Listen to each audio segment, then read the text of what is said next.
Hello friends, welcome back to my YouTube channel. And আজকে আমি আলোচনা করবো এই কোশ্চেনটার a/3 = b/5 = c/8 হলে 3a - 5b + 2c/a এর ভ্যালু কত?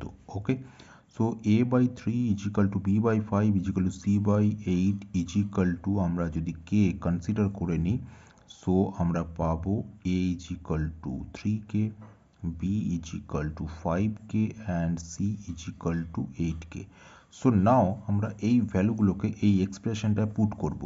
ওকে, সো এই এক্সপ্রেশনটা হবে 3 times 3k, that means 9k, minus 5 times b = 5k, that means 5 5 jar 25k, plus 2 times 8k, that means 16k, over a, that means 3k.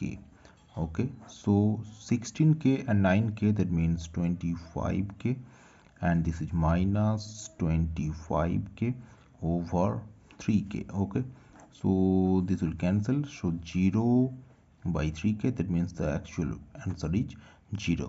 Okay, and subscribe my channel. Okay, thank you.